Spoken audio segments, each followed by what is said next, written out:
whatever that project that you're now working on, you just want to make sure that you want to go back to that project to start any additional conversations. Like, you don't want to start a new chat completely now that you set up a project folder. So, for example, with Prophet Norma, now that she has a PowerPoint project folder that she has set up, she has a book, she has an instructions.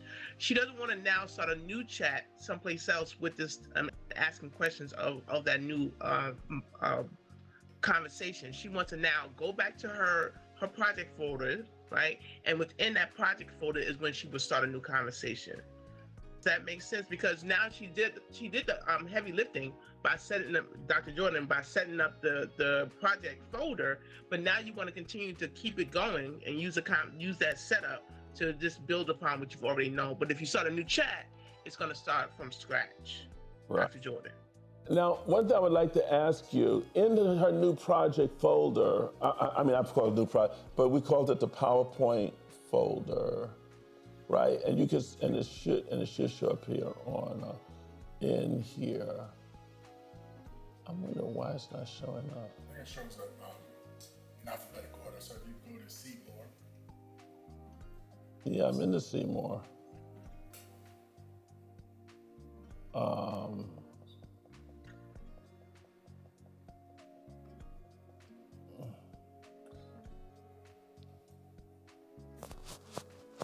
Okay.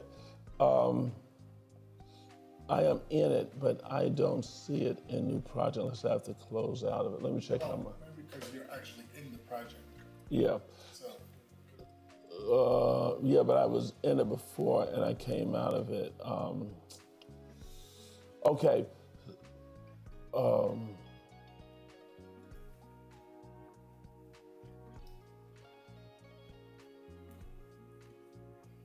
Okay, let me see if it shows up now.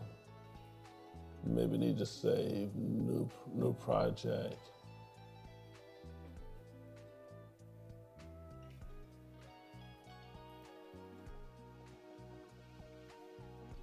I call it PowerPoint, right?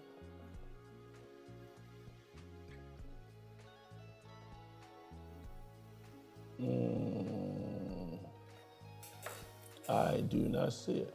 Okay, so it's here. I'm using an NDI, may be conflicting with what I have going on in here. But let's, that's a first. But let's also talk about, what about her students? Would she put her students in that same project? And how would she do that to track them? So she can put her students in the same project. If you want to track them within it, you would just have to, within this project folder, you would just have to start a conversation geared to that particular student that you wanted to address. And so if you wanted, Prophetess Norma, if you wanted to create a specific, say you had a student named Nykaya and she was challenged in having a tough time doing XYZ, you can just start a conversation within that project folder to assist me personally of how I can do better in that. Or you can actually start a whole nother project geared to my specialized needs. And it may be, if it's just a one-off question for a student, then you can definitely do it in that particular folder. But if it's someone that needs more specialized attention, you may want to create an actual folder for them. It's all by the nature of what the need is that would drive what the need, whether it warrants a whole other project or if you just do it within that one project and keep the conversation going within that project folder. Dr. Jordan. All right. Okay, okay, Norma Clark, we found it in here. They refreshed the page, so that's good. When we refresh the page, it put it there, and there it is, the PowerPoint. Okay, any questions that you have, Norma?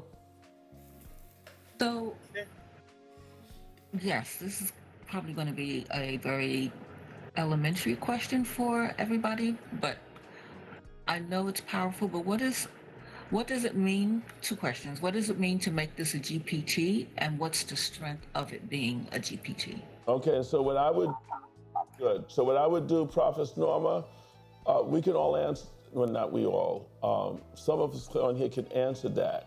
But you can sit here and say, what's your question? What is the what? the GPT. What does it mean to make it a GPT, and what is the strength of making it a GPT?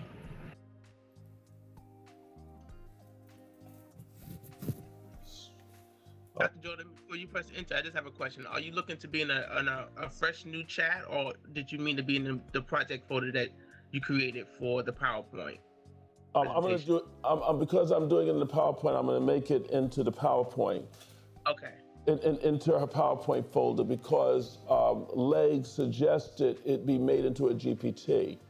So she not knowing what a GPT is, it is all related to that. And of course it's answering. Great question, let's break this down. Who would like to read this for me? What it means to make it a GPT. When we say make it a GPT, we're talking about creating a custom version of a generative pre-trained transformer model, like ChatGPT, that is tailored for a specific purpose. For example, you might design a GPT that specializes in teaching PowerPoint, interpreting dreams, or mentorship training. To do this, you set up a title, what the GPT is called, like PowerPoint Presentation Coach, a purpose, its mission or focus, e.g. helping beginners master PowerPoint, use cases, the tasks it can help with such as lesson plans, feedback, or quizzes, prompt examples, questions users might ask it, tone and behavior, encouraging, academic, spiritual, or humorous. This turns the GPT into more than just a general AI. It becomes a specialized assistant for your chosen area. Strengths of making it a GPT.